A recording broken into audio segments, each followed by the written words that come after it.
What's up, YouTube? Mr. Llama here, and today we're going to be talking about the Bone Necromancer. This is going to be a guide that's going to tell you about skills and gear and stats and mercenary and hopefully everything you need to know to have a fun, happy, sexy time playing through the game with the Bone Necro. So, with that being said, let's go ahead and start by just pointing out the Necromancer overall. We've got the starting stats right here. And we have the life gain and mana gain per vitality and energy point, per character level. All of that stuff is good to know because it does vary per character. And then, of course, in the bottom right, we have all of the frames. So that's going to be very useful if you don't know what those are exactly and how breakpoints work. I'll talk about it a little bit later. But take a picture. That stuff is very good to know as you are playing through. Now, let's go ahead and start with our final completed build. This is level 99 with all quests completed. This is how I would build out the Bone Necromancer. Basically, your main thing is going to be getting Bone Spear, Teeth, Bone Wall, Bone Prison, and Bone Spirit maxed out. This is going to be damage, damage, damage, damage, and damage. I don't even have Bone Spirit. You can see there's literally too many points to be added, and I would actually say a lot of people are going to hate me for maxing it like that, so I'm going to go like this because they're going to be like, but I like Bone Spirit more. So, okay, we'll put the points into Bone Spirit instead. Regardless, the point is going to be there's too many skills for this character to max. It's pretty much impossible to get it fully maxed all the way because I do love having the Corpse Explosion. When you're PVMing, this is just fabulous. If you're doing PvP, yeah, you're going to want those points probably over in Teeth. For even more damage. But PVM, Corpse Explosion, blows up the entire screen. It's absolutely amazing. You could even get away with doing just like 10 points there, honestly. And then putting like the other points in Teeth, whatever it is. Once again, you can mix and match a little bit. I like Decrepify. I like maybe like a point in Dim Vision if you want. Getting a point over in Clay Golem can be nice. Oh, if we need that. Clay Golem, Golem Mastery, Summon Resist. That can be helpful. Kind of just, you know, up to you. You get to pick and choose a little bit of what you want. But your main stuff is still Bone Spear, Bone Wall, Bone Prison, and then getting these points kind of around in these as you kind of desire right there. Also very good for boosting the Bone Armor, but a thing to note is you actually get more damage absorbed per level from Bone Wall and Bone Prison than you do from putting in Bone Armor. So it's pretty nice right there. And yeah, this is kind of my final skills build, or one of the ways that I would build it. Once again, you do get some of your own choices and options as you do go through a little bit right there. So I'm sure some people in the comments will be like, I do it this way. Great. Now, let's talk a little bit about how I might level this character through the game. So what I'm going to do is I like to start out just leveling up Teeth, right? Spamming Teeth at level 6, I get a point in Clay Golem, 7, 8, 9, 10 at 11 amp damage and 12 Iron Maiden. This is because Iron Maiden plus Clay Golem is very broken in normal. You can literally kill every single boss in normal by just spamming Iron Golem on top of them, or Iron Maiden on top, and then spamming your Clay Golem so he kills himself. Simple as that. The boss will kill himself on your Clay Golem. Beyond that, I just keep going up with Teeth because this is really good damage until I get to 17, and then at 18 I put the points into Bone Spear and start going up with Bone Spear simply like this. Once I get around or start heading towards Nightmare is when I like to start adding in Bone Prison and doing an actual respec. So at Nightmare, I will actually respec and I'll go like this and I'll put these points here. And let's say I respec at like 33, I'm in Nightmare. So I would put these points right here and that would be 10 points. I can still get maybe like a Clay Golem. I'm not going to get the curses anymore there. You can get amp damage for Corpse Explosion if you would like, so maybe you'll want 1 point there. And if you want some safety, you could put it in like Dim Vision and Attract and all that stuff. But I would recommend just going like this and just maxing out this Bone Spear right here, and really trying to just get as much damage in there, and then maybe a few points in Corpse Explosion, right? So something like this is how I would kind of have that respec go.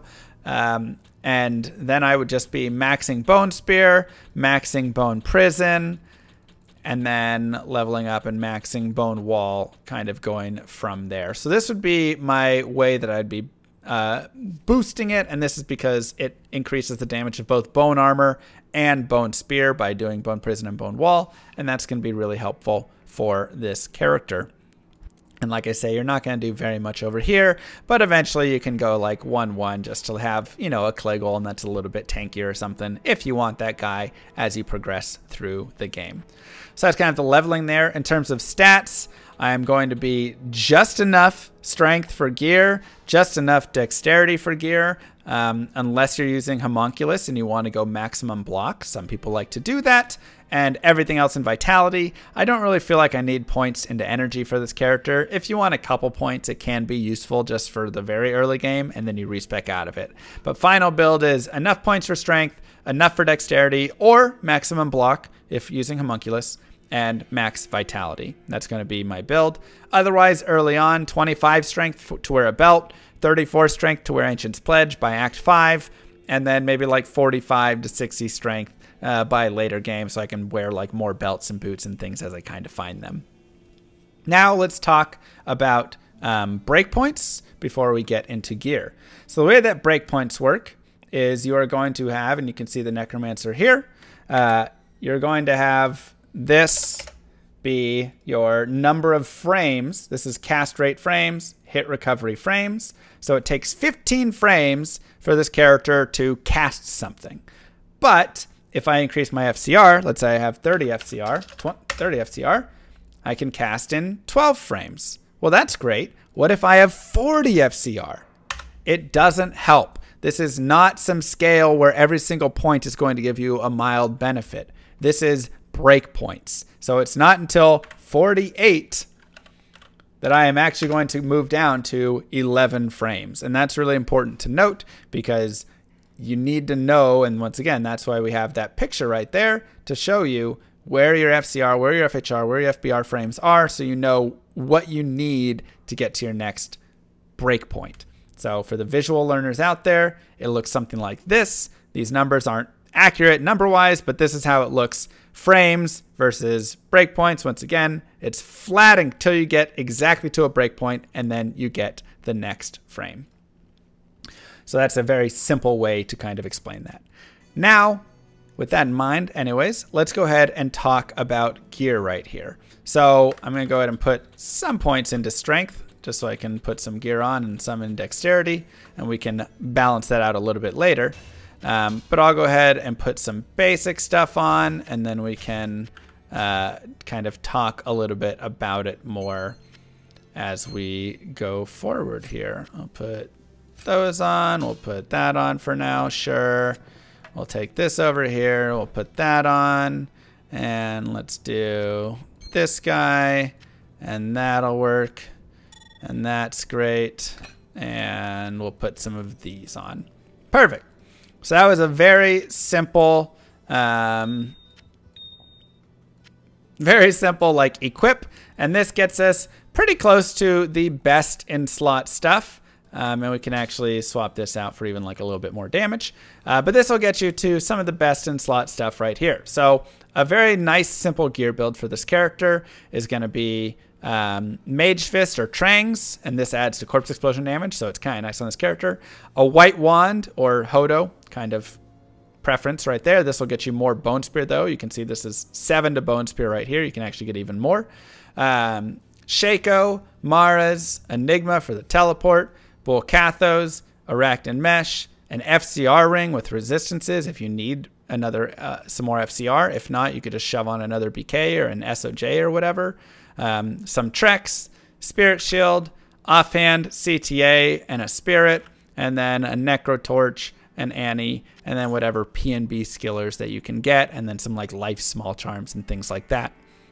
So this is going to be a pretty standard Bone Necro setup. If you want to work a little bit more into Magic Find, you can shift some stuff like some War Travs in there. You could probably put some like Chanseys on your gloves. You will lose some FCR though, so be careful. Nagel rings would go for these. You know, you can shift out some of those items, and you can see this is already like a Magic Find helm, so you can get up to easily a couple hundred Magic Find, no problem on this character, and he can be pretty solid overall. and do a decent job magic finding. If we want to talk more budget and things that we're going to kind of get along the way, and okay, so White Wand is great, but let's say I never find an IO rune, which you can get from Nightmare Countess, so it's really easy. But if you don't find that for some reason, maybe you get just like a 20 FCR wand to start out. This or 10 FCR. That's great for very early on. Ume's Lament would be nice. 2 Necro skills, 20 FCR. Suicide Branch, big FCR and life, resistances, and 1 to all skills. That's super good. Anything with a good plus to skills and FCR is really what we're going to be looking for on this character. Moving forward, Stealth is going to be a great starting armor. Highly recommended. Magic find wise, if you want to jam like a Scolders or something on, that could totally work. Enigma is going to be the best late game because you do get the teleport. But until then, it's nice to have like Scolders and stuff like that. But something that's even better would be like a Skin of the Viper Magi. You're getting that FCR, res, and plus to skills. A Q Hagen's is giving you the skills and that FCR as well. Even like a Spirit Shroud is giving you +1 to skills. So getting your skills up is really going to help this character because his damage is a little bit low, and that's one of the problems with him. But overall, he's still a pretty high tier build, I would say, because he's very survivable, which is very good for newer players, and he's good early on. He doesn't require a ton of gear to be decent. Even basic things, though, like Eye of Etlich would be great. Get that plus to skills. Seraph's Hymn, get the plus to skills. Saracen's Chance, you get nice attributes and resistances. Those are all good. Dwarf Stars would be good for the life. Nagel Rings for the MF. And like I say, just random FCR rings will be super helpful, especially with resistances and all of that. But even if you can't find all those good ammies, maybe just like plus to life and resistances amulet. This would be so good at level 15. I would love to find this going all the way through. In terms of belts, Night Smoke can be nice. String of Ears can be nice. Gold Wrap for Magic Find can be nice. Random rares with hit recovery and strength and life and res. All those can be great. And then what I really love is just get a big life belt, especially on a character that only gains 2 life per vitality point. This is worth so much life to this character and will really help overall. Highly recommended. In terms of shields, Ancient's Pledge. This is like the perfect starter shield until you can eventually make a Spirit when you get a Monarch in Hell and have all that strength. So Ancient's Pledge is fantastic. Rhyme isn't bad, has a little magic find, but you do get less resistances. Cannot Be Frozen is a nice boost. But even random things like Bone Flame can be super nice. Everybody loves a little Bone Flame action. So that can be really nice right there. Get plus to skills. Dark Force gets plus to skills. Lots of stuff, right? Once again, skills, resistances, life are very big. Mana per kill can be helpful early when you're hitting all the monsters with teeth. Get it all back for some sustain. Splendor can be nice, and Rhyme. Those can be made in Necro Heads, which actually can be super good for you. All the resistances you can just jam into a helmet right here. Lore Helm is one of my favorite helms while I'm trying to farm for that White Wand. I can just grab a lore on the way, get +1 skills, get some other stuff, which is super good. Peasant Crown would be nice. Tarn Helm would be nice. Rock Stopper is very great with res and hit recovery and vitality. Even something simple like a Saigon Shield wouldn't be terrible. You'd have to be careful with your resistances a little bit, but getting that +1 skills could be super, super nice on it. And then even stuff like Iratha's Coil and Sazabi's Mental Sheath, I like these as well on the character. I think they'll do very well for him. In terms of gloves, you're really looking at Mage Fist or Trang's gloves, which we have right here. 20 FCR with the Cold Res 30. And you get plus to curses as well, which is kind of nice. So that's really the main things you're looking at. If you can't get those, getting some Blood Fist can be nice with plus to life. Getting some Frostburns to help your mana pool can be nice. Getting some Chances are decent right here. So, there's a lot of like low level gloves that you can find, but even just gloves with big res and life and stuff can be super good. In terms of boots, Hisaris are nice, Waterwalks are nice, Treks are nice, Infernos. Gnats are nice for some additional res. Alders are a fantastic boot. But even some rares that you can find, like res and FRW and MF, that's nice. Or you can just shop some boots with FRW and resistances on them. So whichever it is, like all of that stuff is good. You can really mix and match. You're just looking for plus to skills and FCR in this character. And then to get your res and life and that stuff is definitely helpful. In terms of a mercenary, I like running Reaper's Toll, Fortitude, and Andes. This is kind of like my favorite combination. I actually think I have an Eth Reaper's Toll now. I don't think I brought it over here.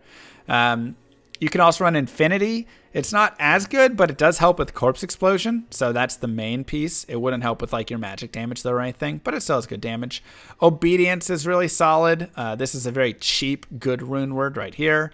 Bone Hue you can definitely find. You can put Am Shale in it. You can put Hell Runes in it to lower the requirements and help out. Tomb Reaver's big damage. Insight is great for all the mana regen on it. For armors, if you can't afford Fortitude, Treachery is just like the classic, cheap, amazing armor. Super good for a mercenary. Shaft Stop, Gladiator's Bane. I mean, lots of things are not bad, but Treachery and Fortitude are definitely like the best mercenary armors for sure. For helmets, Crown of Thieves is good. Tal Rashes is good. Vamp Gaze is good. Anything with lifesteal is what I would really focus on because you want your mercenary to be able to kind of sustain himself with big damage and lifesteal. So that's kind of the important thing there. And then overall, let me think, was there anything else I was trying to mention with him? No, I think that covers it. I mean, that really covers the character. The big thing is he's very safe and has okay damage. Like I say, it's a little bit slow, but one thing that you'll note is that he has a very easy time protecting himself. So let's say that I get myself into a sticky situation where there's a lot of monsters and I'm super scared I'm gonna die. Oh my god, there's so much stuff right there. I can literally just do this and bone prison the entire world. And then everything is stuck. And they just sit in there, and then I can just pick them off as I desire, and then I can corpse explode whatever I want, and I can take all the time in the world, amp damage, corpse explosion, and then you can just mass corpse explode everything, and it's like the cheapest thing in the world. It's so good. It makes him such an amazing character. Because whenever you feel like you're in a sticky situation, just bone prison. And then you're good. Then you can, you know, you're fine. Take your hands off, whatever you want. You know, they'll eventually break it down, but then you just do it again. So you can kill all the bosses, all the ancients, everything like this. It's a little annoying in a group because your group might hate you for doing all that stuff. But, you know, other than that, the character is very decent. He's a decent PvP character for sure. And not bad in PvM, honestly. He really does okay in PvM. Like I say, if you're playing with friends, just be careful you don't bone prison too much. Other than that, good damage. It's magic damage as well, which is very solid. People love that. And yeah, in terms of which mercenary to choose, I like choosing either a Holy Freeze or Might Act 2 Nightmare Mercenary. The Might is to increase his physical damage. The Holy Freeze is if you want even more safety. I feel like Might is probably a little bit better because Holy Freeze is going to sometimes add cold damage and make it so not all the corpses can be explodable. So Might is the preferred one overall because we want some bodies. Regardless, I hope that this was a great guide. I hope you guys enjoyed it. Leave some comments down below. Let me know what you think. And yeah, peace, YouTube.